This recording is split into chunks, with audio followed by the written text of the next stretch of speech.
नमस्कार मित्रों, मैं आपका मित्र भूपेन ठाकरे स्वागत करता हूं अपने यूट्यूब चैनल जीएस मंथन 88 पे। और आज का जो हमारा टॉपिक है वो एक काफ़ी चर्चा में रहा ये टॉपिक है। और ये भारतीय रेलवे का एक कवच प्रणाली है, कवच सिस्टम है, जिसको हम लोग आर्मर सिस्टम भी कहते हैं इंग्लिश में। तो एक्चुअल में हम लोग जान लेते हैं कि ये एक प्रणाली है क्या, ये सिस्टम है क्या। तो याद रखिएगा, यह एक स्वदेशी स्वचालित ट्रेन संरक्षण प्रणाली है। स्वदेशी भी है मतलब भारत में निर्मित हुआ है, और स्वचालित है मतलब ये ऑटोमेटिक अपना वर्क करता है, और ये संरक्षण का भी काम करता है। वो कैसे करता है वो भी हम सारी चीज़ों को डिटेल में देखेंगे।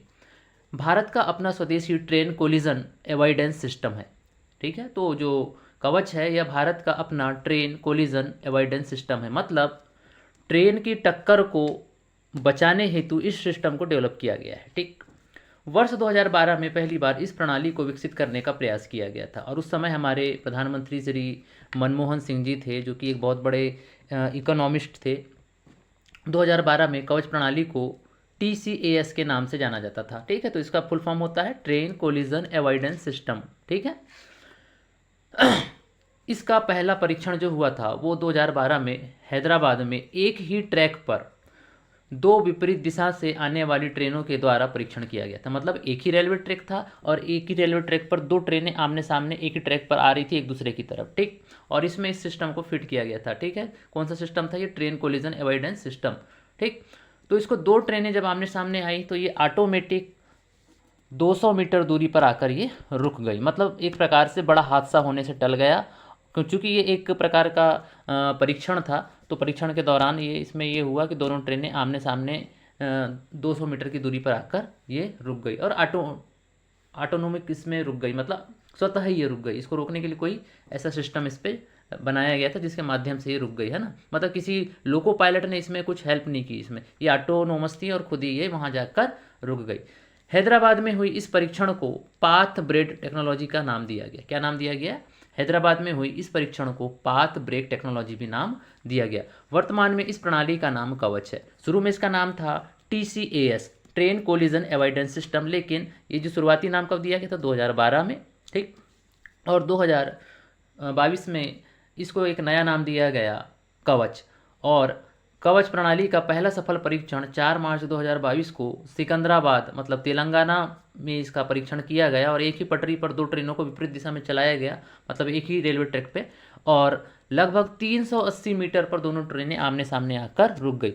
यहाँ पर कितने पे रुकी थी? जब 2012 में किया गया था तो 200 मीटर पे रुकी थी, मतलब काफ़ी करीब आ गई थी। लेकिन इधर पे जब हम लोग किए 2022 में, 4 मार्च 2022 को सिकंदराबाद में, तो ये 380 मीटर की दूरी पर आकर आमने सामने रुक गई। ठीक, कवच प्रणाली का सिस्टम कैसे काम करता है इसको थोड़ा सा देख लेते हैं।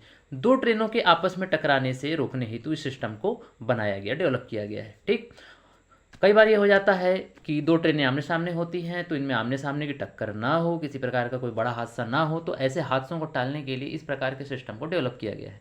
यह मैन्युअली मतलब लोको पायलट के द्वारा, और कभी कभी ये ऑटोमेटिकली मतलब ये स्वनियंत्रित होता है। तो ये दोनों तरीके से वर्क करता है, या तो मैन्युअली होगा या फिर ये ऑटोमेटिकली ये वर्क करेगा। कवच प्रणाली में तीन चीज़ें होती हैं, एक GPS होता है, एक RFID प्रणाली होती है, और एक होता है माइक्रो प्रोसेसर।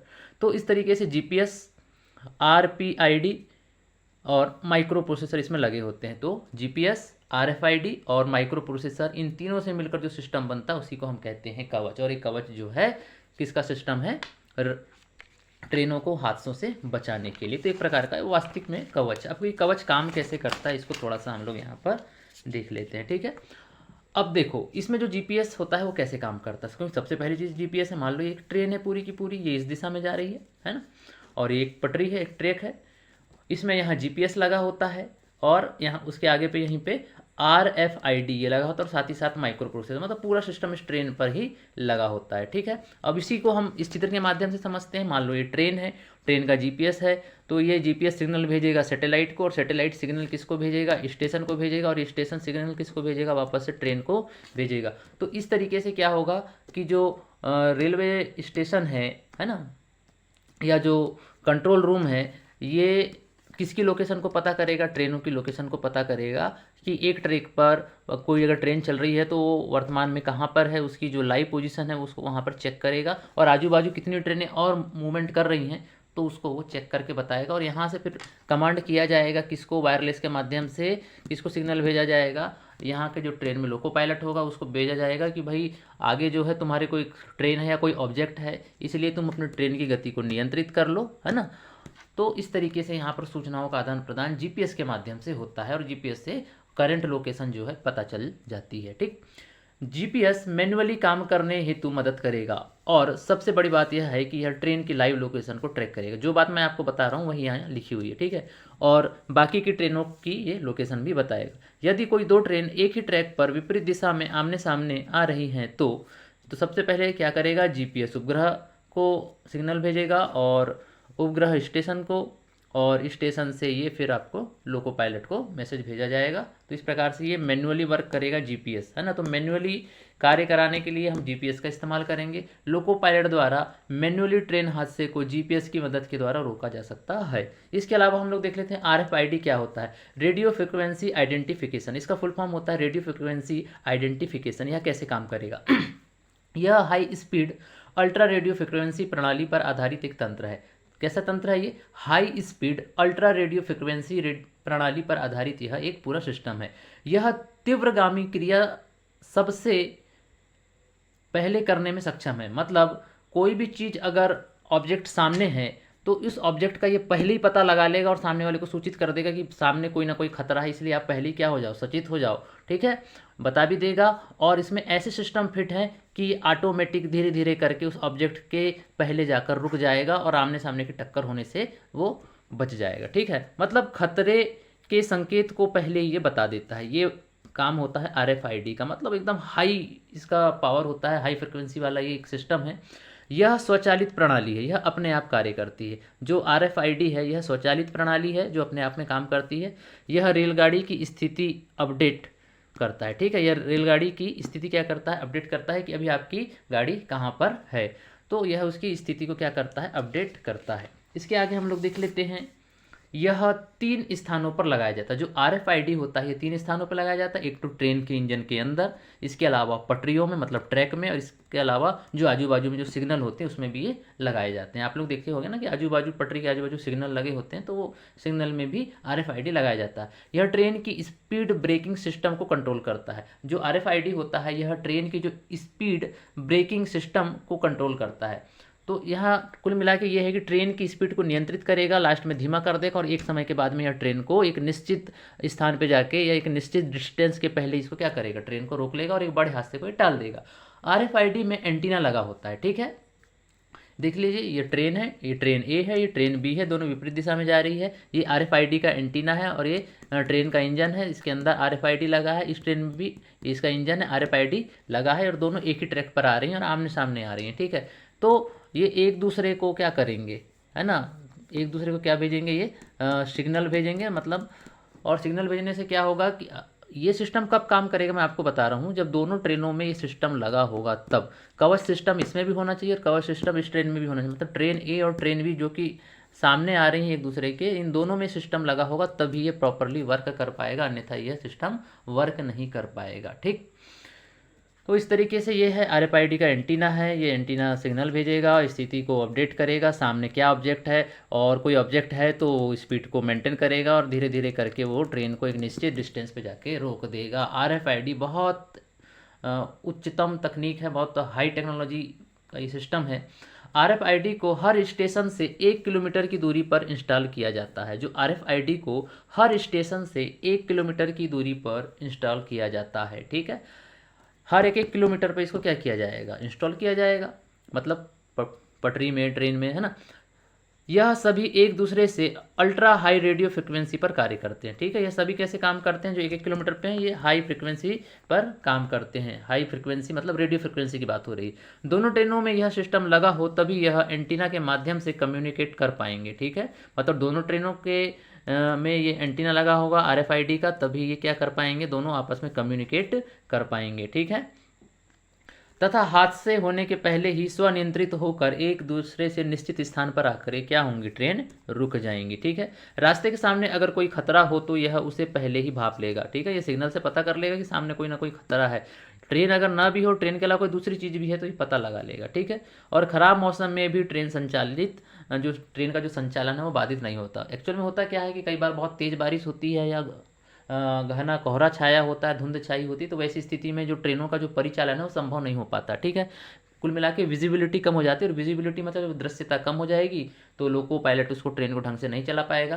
तो वैसी स्थिति में भी क्या होगा कि ये जो आपका सिस्टम है RFID वाला है ना, जो कवच सिस्टम है, ये बेहतर तरीके से काम करेगा और आपका जो ट्रेनों का परिचालन है वो भी बाधित नहीं होगा, ठीक। इसके अलावा हम लोग देख लेते हैं विशेषताएं क्या है।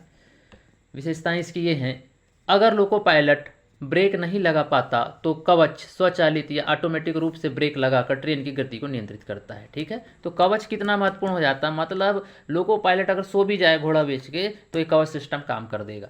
यह लाइन साइड सिग्नल को दोहराता है और जो हाई स्पीड और धुंधले मौसम के लिए बहुत उपयोगी है, ठीक है। जो लाइन साइड में जो सिग्नल लगे होते हैं साइड में, तो कई बार क्या होता है कि वो सिग्नल प्रॉपर नहीं मिल पाते, तो यह उन सिग्नलों को दोहरा देता है, जिससे क्या होता है कि बहुत हाई स्पीड में अगर ट्रेन है और धुंधला मौसम भी है तो यह बहुत उपयोगी ढंग से क्या करता है, ये सिस्टम काम करके ट्रेन की गति को क्या करता है, एक प्रकार से मेंटेन करता है और किसी हादसे को होने से रोकता है। यह दो इंजन के बीच टक्कर को रोकने में भी सक्षम है, मतलब एक ही पटरी पर दो ट्रेनें आमने सामने आती हैं तो वह एक्सीडेंट नहीं होगा, इतनी इसकी गारंटी रहती है, ठीक। यह आपातकालीन स्थिति में SOS संदेश भेजता है। इसका फुल फॉर्म होता है सेव और सोल या सेव और सिप।